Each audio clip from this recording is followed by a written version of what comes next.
For a while वो सहन कर लेती है, but then she can not and she breaks away. और फिर ये ज़िंदगी फिर से शुरू करना चाहती है, और she tries to you know she tries to forget, forgive. और जब इसकी ज़िंदगी में फिर से खुशियाँ आती हैं, तो ये जो पास्ट लाइफ है ये फिर वापस आ जाती है उसकी ज़िंदगी में, और फिर ये सहन नहीं कर पाती, और ये मतलब उसके अगेंस्ट चिल्ला उठती है।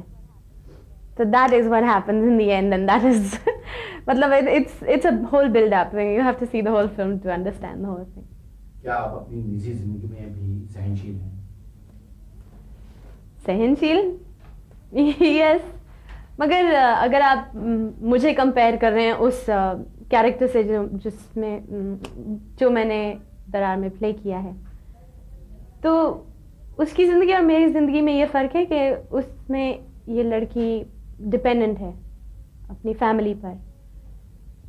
तो ये शी इज़ नॉट इंडिपेंडेंट। वो मतलब उससे कुछ कोई हर्ट करे या उससे कोई गलत बर्ताव करे तो वो एकदम से उठकर कुछ कर नहीं पाती।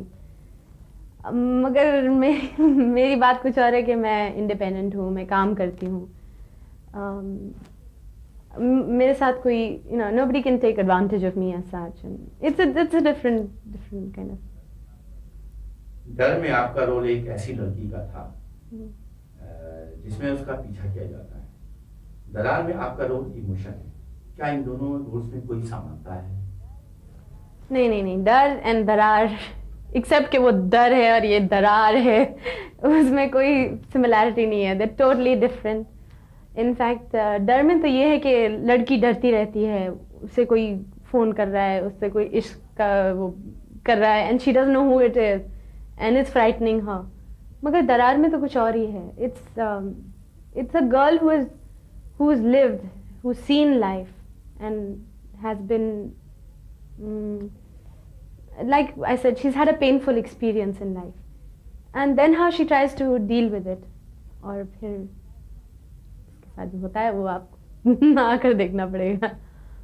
आप ऋषि कपूर के साथ कई फिल्में कर चुकी हैं। दरार में ऋषि के साथ काम करते हुए कुछ अलग अनुभव हुआ? ऋषि जी के साथ मैंने काफ़ी फिल्में की हैं। बोल राधा बोल की है, ईना मीना डीका की है। उन्हें मैं उन सालों में कुछ जानने लगी हूँ, और उनके साथ काम करने में ऑलवेज बहुत मज़ा आता है। He is lively and he is fun on the sets, और मजाक करते रहते हैं। मेरा भी मजाक कर देते हैं कभी कभी। And he is a very good artist. वो तो आई मीन ही एफर्टलेस, वो उनको बस सीन पता है, वो समझ जाते हैं बहुत फटाफट, एंड ही डिलीवर्स। और मैं कभी कुछ ना समझूं या अटक जाऊं तो फिर I feel really funny in front of him, क्योंकि he is there first take okay. तो मुझे थोड़ा और एफर्ट लगता है, मुझे एक्चुअली कुछ ठीक भी नहीं लगता उनके साथ काम करना। इतने ही shouldn't be so good. And apart from that बस we have a good time. And Daraar तो he started gossiping with me. वो पहले नहीं करते थे, but it's always an enjoyable experience working with him. Sir Roohi ji, Anil Kapoor, Madhuri Dixit, Shahrukh Khan, Kajol और ऋषि कपूर की सफल जोड़ी मानी जाती है। आप और ऋषि कपूर सफल जोड़ी मानी जाती है। आपको लगता है कि हिट जोड़ी जो फिल्म की बॉक्स ऑफिस पर सफल बनाने में मदद देती है, ऐसा कुछ लगता है आपको?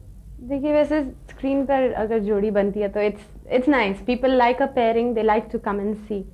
But that's only for an initial, लोगों के इंटरेस्ट के लिए, just for the initial interest.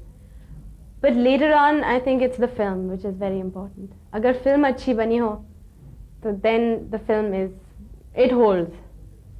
So you have star pairs, but it's really only the film which is eventually important. And आपके डायरेक्टर अब्बास मुस्तान आपकी काफी तारीफ कर रहे थे इस फिल्म में। आपको उनके साथ कैसा अनुभव रहा? अब्बास मस्तान जी के साथ तो मैं बहुत पहले से काम करना चाहती थी। आई मीन, I've seen खिलाड़ी, उनकी film, then I've seen Baazigar.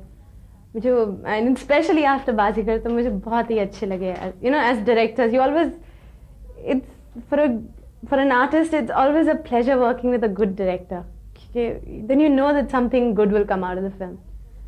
So I was very keen to work with them, and I must say कि it was really wonderful working with them. वो बहुत ही अच्छे डायरेक्टर हैं। वैसे हैं दो, अब्बास भाई, मस्तान भाई, मगर जब काम करते हैं तो ऐसा लगता है जैसे एक माइंड काम कर रहा है, क्योंकि they work completely in harmony. मतलब उनको they very prepared about the scene कि क्या करना है, कैसे करना है, how is going to be executed. फिर अगर आपके पास कोई अच्छा सजेशन हो तो you know they will try and put it in. If I mean it's very clear, it's very वो कभी गुस्सा नहीं करते कि कभी टाइम भी ज़्यादा लग जाए या आपके रीटेक हो जाए या कुछ, तो बड़े आराम से आपको समझाते हैं। एंड जितना समझाना है आपको, अगर आप समझ नहीं पा रहे हैं या कुछ ऐसा हो रहा है तो भी बड़े आराम से आपसे यू नो आपको सब या समझाएंगे। It's really nice, it's really really nice.